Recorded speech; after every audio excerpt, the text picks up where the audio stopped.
I'm always excited when I have to be here on this program, Facts, Face and Forum. And this is because there are always burning issues that we need to address, we need to talk about. And you know what? We'll keep talking about them until something positive is done, until we see changes, we experience changes. Now, taxation or tax is one very important way government funds their expenditure, funds projects, infrastructures.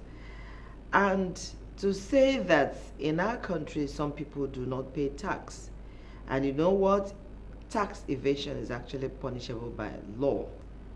We're going to talk about this issue today. The reason and importance of paying tax.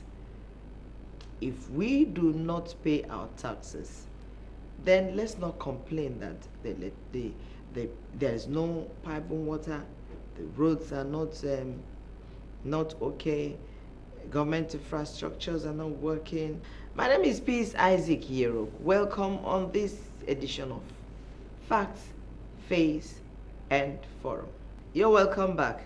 Now, the importance of paying tax. Our guest today is actually not in the studio, but we had him captured. He is Mr. Adesina Adedayo, President of the Chartered Institute of Taxation of Nigeria. He's going to be talking to us about the importance of paying tax. Now, Mr. Adesina, you're welcome to today's edition of Facts, Face and Forum.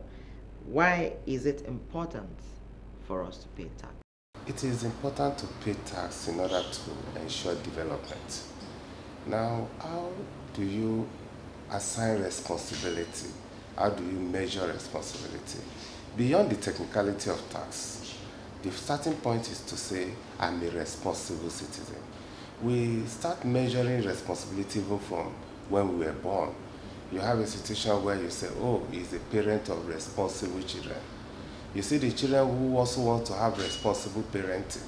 All this goes together to make up what citizenship is all about. Now, how do you measure responsibility? Is for you to fulfill civic obligations. Now, the civic obligation, I remember when I was younger, even for those of us who came from a place other than Lagos, you have a situation where at the end of the year, the indigenes come together and then they come up with a simple model.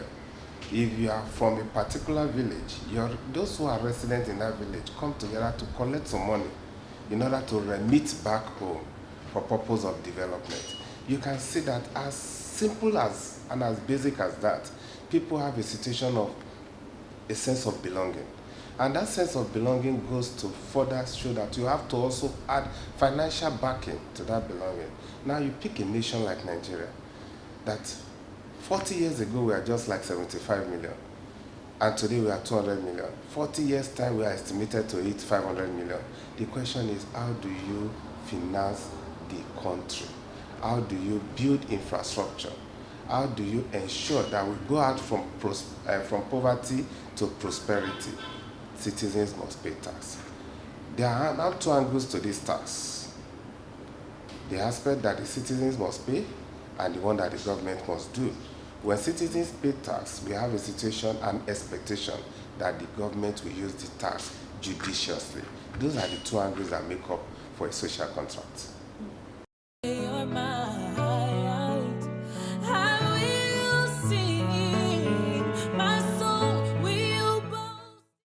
What will happen if you did not pay tax is that you have a situation where it is clear you shouldn't expect anything from the government if you did not fulfill your side of the obligation.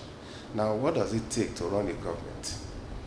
To run a government where the government must provide for issues of education, for issues of health, for issues of infrastructure, for providing the enabling environment where you can even thrive. And then add that again to the security aspect, you will see that the job of government is cut out. And how will government finance this? It must come from the revenue. And those revenue comes either from what you talk about in terms of natural resources and in terms of obligatory resources. The obligatory part has to do with tax. So if you do not pay tax, you should not expect much from government because the money will not come just from heaven. it has to come from the people putting together and doing that. Now, to just add another dimension to it, you talk about things like cooperative. A cooperative society, for example, expects all the members to contribute in order for some members to benefit at the basis of need. So you can look at the government as a bigger cooperative where everybody comes together, contribute in order for some people, depending on their need, to also benefit. We have people who are below a certain age who we must take care of. And then people who are above a certain age again that also must be taken care of. You see, from those two extremes, it requires that some people who are within the contributory age should contribute for the children to benefit and for the elderly to also benefit.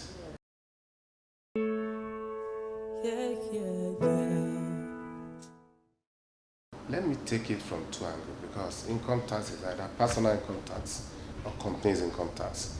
And those two constitute the income you have to be talking about.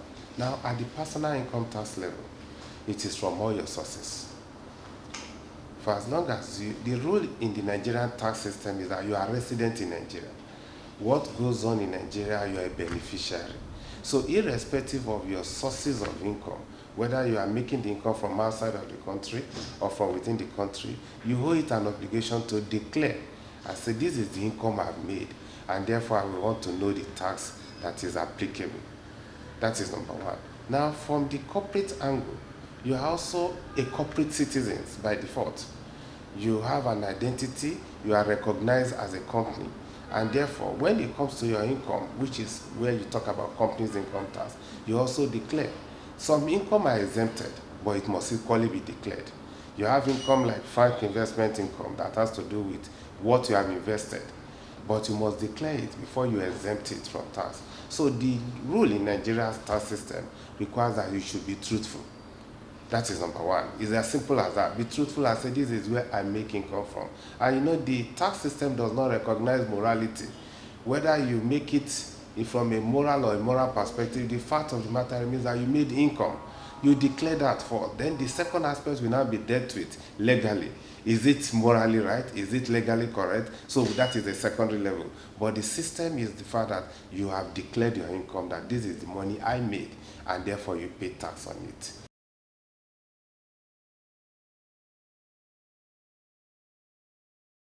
The beauty of taxation is the fact that there are some taxes you can just say, this is the way I made it.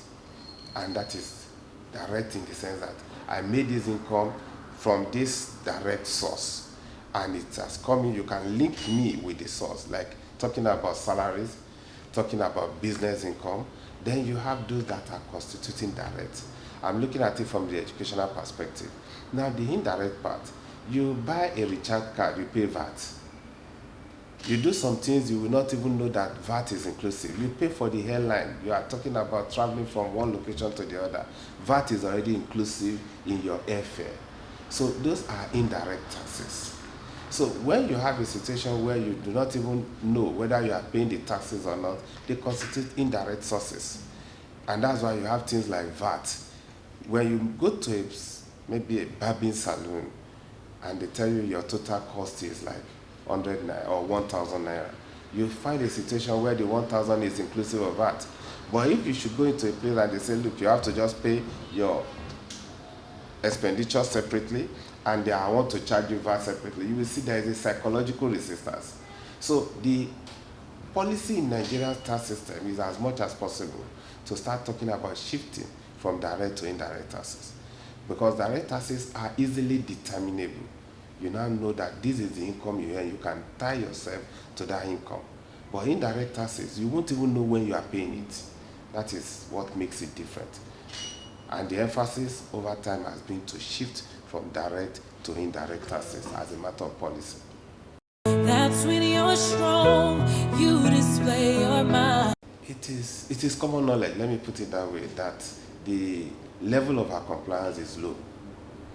And this is something that has been lamented even by the chairman of Federal Inland Revenue Service on several occasions. The Honorable Minister of Finance has equally lamented on this. The Vice President has equally mentioned this. Now, if you ask me, the question is now this.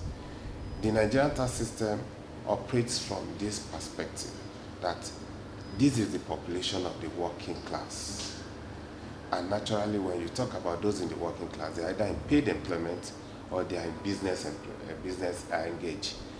Now, if you now look at those in paid employment, which is very direct, before you even get a salary, the tax has been deducted. The next thing is that the agency that deducts now remit to the relevant tax authority. That takes us to the informal sector, where you can see how much they are making, but they are not complying. So these are the areas where you have to now start looking and saying, how do you bring those in the informal sector into the tax net? That is the concern. And that is why I can say as of today that Nigeria's tax compliance level is very low.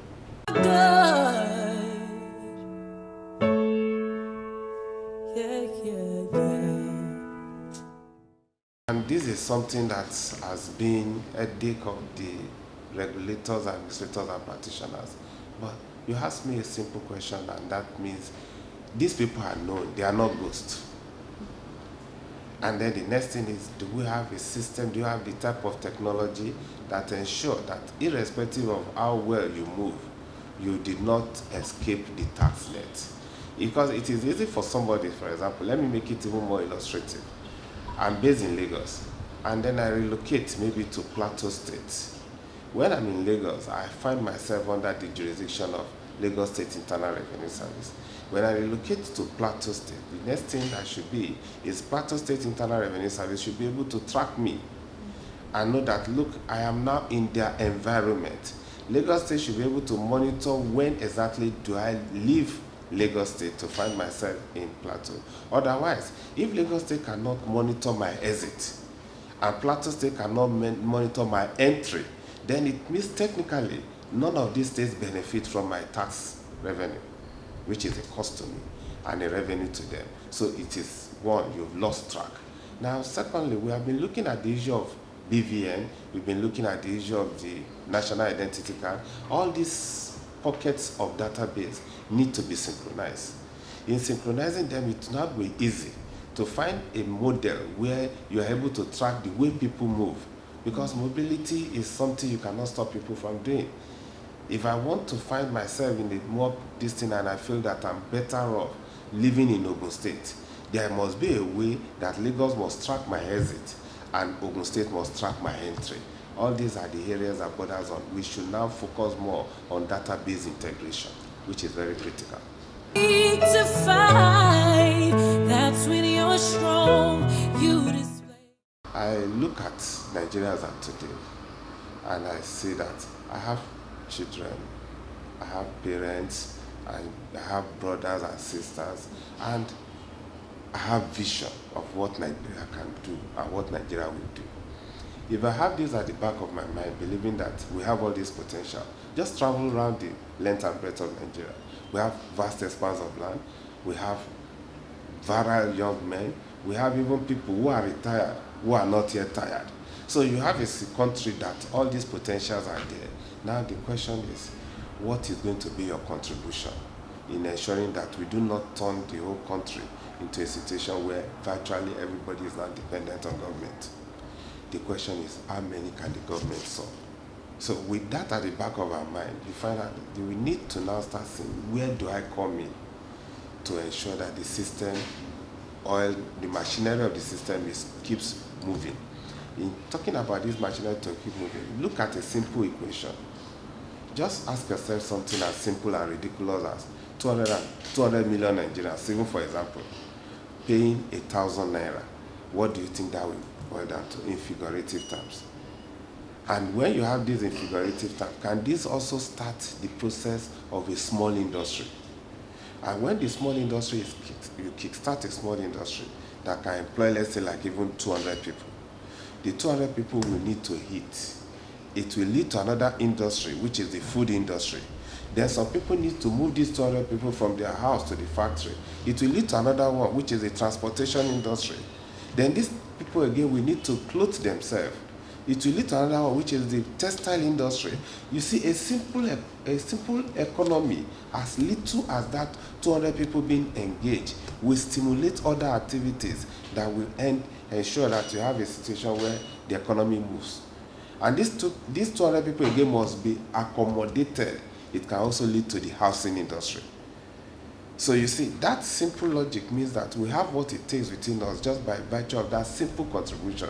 And I mentioned the fact that we are talking about 1,000 naira from 200 million Nigerians. And you can see the ripple effect of 1,000 naira from 200 million Nigerians able to create a mini industry that will lead to spill-off effect from that. So my advice, finally, is that, look, the only way we can change the fortune of Nigeria positively is for all of us to pay our tax, our fair share of taxes. And then we have a country that we all be proud of. All right, so you know that if you don't pay tax, you do not have a right to complain. And ironically, civil servants, because we're under the government payroll, compulsory we must pay tax. And the little money that we have, if all of us are paying tax here, it's not even enough to do anything, because it's just a fraction of our money that is removed compulsory. So we don't evade tax. So I can tell you that you should go and pay your tax, because I pay my tax. Please pay your tax. Well, I hope you had a swell time with us today. If you were not there at OJ's restaurant like I wasn't, well, it's a pity. And some of the time you try, because this is a way for people to really, really relax and have fun in this, tense and hard times. People find time to just go to some places and relax and have fun. And so that comedy there by the elder was one fantastic one. Thank you for being part of this week's edition of Facts, Face, and Forum. My name is Peace Isaac Yerokun. Now we have entered December, the celebration period. And for those of us who God has preserved up until this time, 12 months in year 2021, we thank Him, and we're looking forward to wonderful and better times. So enjoy every bit of December. Enjoy the season. Enjoy the Christmas as it comes. Now for us here in NTA Lagos Channel 10, we're going to be having our NTA Christmas Family Fun Fair. It will be starting on the 13th of December through to 17th. We're also going to have it on the 26th and the 27th, 25th and 26th December. Now on the 13th is the opening ceremony, and we're expecting a lot of dignitaries to be here and all the children that we have invited. So bring your schools, bring your children to the NTA Family Christmas Fun Fair, 13th to 17th of December 2021. We are expecting you. We're going to have a swell time. So for us here, thanks for now, and we'll be seeing you. Bye.